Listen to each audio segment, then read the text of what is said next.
Hey everybody, this is Coach D here with TackleTrading.com, and today's video is an answer to a question that I got from James G, a faithful follower of Tackle Trading, who says, "Hey, thanks for this. I don't understand when I should buy an option versus buying a stock. Should I only buy options when I can't afford the stock, or is there more to it than this?" Well, you're right. This is today's video, James. So that's a great question. And there's not a really simple answer. It's a little bit more of a nuanced answer. So I'm going to walk you through how I would approach it and what are some of the considerations. And honestly, before I go down this rabbit hole, just know that sometimes it's just pure discretion. Whatever you choose is okay.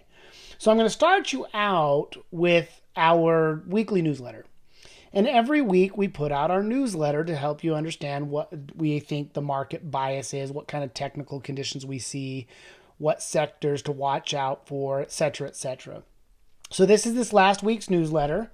And I actually happen to write this newsletter, and we have a couple of different awesome authors and contributors that create that.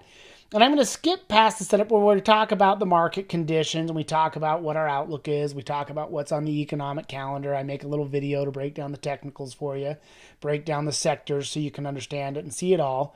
And I'm going to scroll down past the market breadth indicators and the seasonality and the earnings announcements and our gridiron that we put out every week. Down at the bottom of the screen, there's this little match the strategy to market conditions. And we have a little ranking here where we say you're either +1, +2, or +3 if you're bullish. You're neutral if you're neutral if you think the market's going sideways. And then -1, -2, -3 if you're bearish. Now, how to determine how bullish you are is basically 3 means you think it's going to go up a ton. You think it's going to rip, you think it's going to run. 2 means you think it's going to go up a reasonable amount, but you're a little bit, cautious. And then 1 means you got a bullish bias, but you're not expecting huge runs out of it, just more of a bullish, general, neutral bias. So, between +1, neutral, and -1, we're basically saying, yeah, that's kind of chopping sideways. We usually have a trend bias. If it's +2, I'm typically thinking it's a breakout or a retracement. If it's +3, we're in an established trend, and we have a really very bullish outlook. Same thing on the bear side. We just flip it upside down. And so you have to determine how bullish or bearish you are. That's the starting point. Then I'm going to switch over to another part of our tackle trading site, which is the tackle trading playbook. And the tackle trading playbook is broken down into a delta playbook, which is D for delta, D for direction. So price direction on the delta. If you have a directional play, you're +2, +3, you could do a delta play. And under the delta play, you have choices. You can do long stock, +1 to +2 bullish at a minimum. You need to have a bullish bias. You could be +3 or more. But if you're going to do a long call, for example, over here, this says, hey, you should only buy long calls if you're really bullish, +2 to +3 bullish. And then, of course, each strategy breaks down. There's a video to watch for each of the strategies to help you understand that. And so whether you're choosing a long stock or a long call or a couple of other strategies we have out there, things like bull call spreads, you need to typically have a more bullish outlook for those.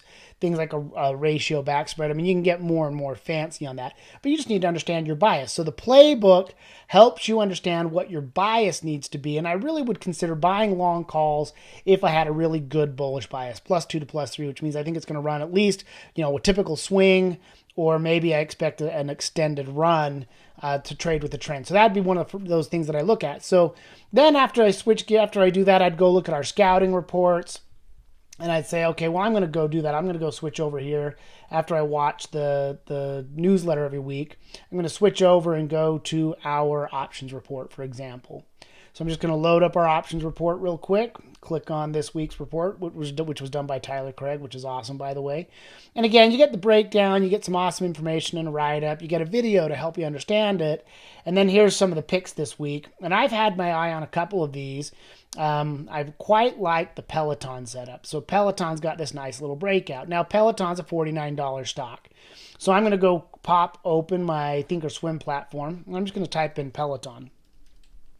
So Peloton is a high base breakout, and it's been trending relatively bullish. It's knocking on the door of resistance. A breakout like this my general expectation for a breakout like this is if I have a consolidation range up here, kind of a bull flag or a high base, the most I really would expect it to break out is the size of this consolidation area in here. So let me kind of highlight that. So I'd say, look, resistance is at 49, support's at 39. Look, that's a 10-point range. So if I'm getting a breakout here at 51, I expect about a 10-point range. So really, my target on this one would be about 60. Now, that's a pretty good run, but that's pretty typical for this stock. So I'd say I'm +2, maybe +3, but I don't have a really strong fundamental outlook on Peloton.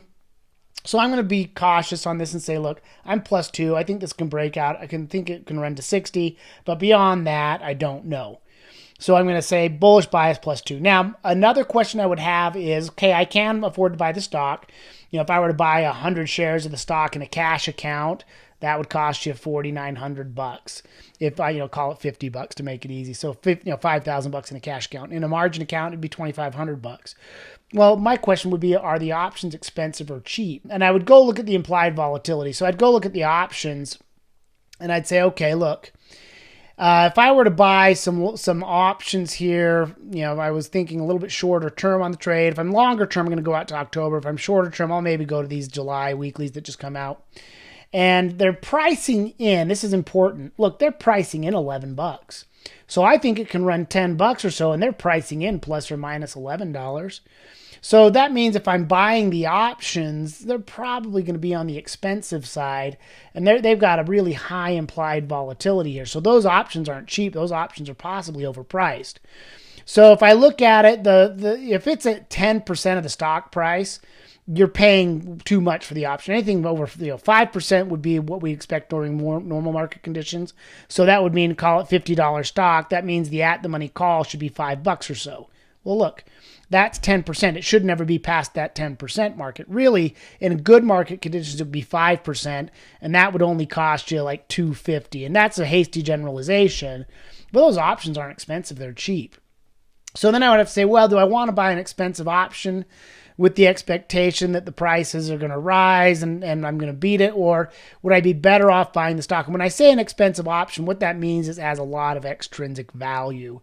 So if I spent, $5, just make it math easy, say it costs $5 to buy the stock at 50, that's the strike. My break-even point wouldn't be until 55. Now, if I believe it can rise to 60, then that would put my break-even point out towards 55.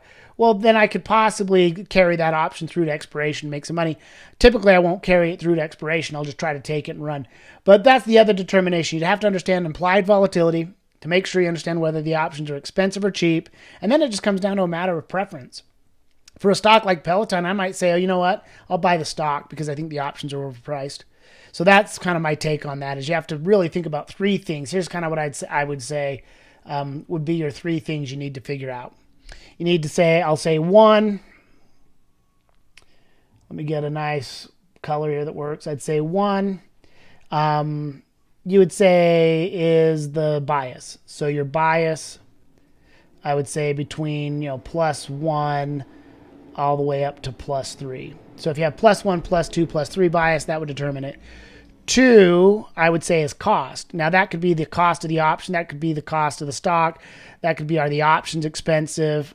And that would be important. Then you have to really understand volatility. So volatility. You have to understand option volatility to help you understand whether or not the options are expensive or cheap.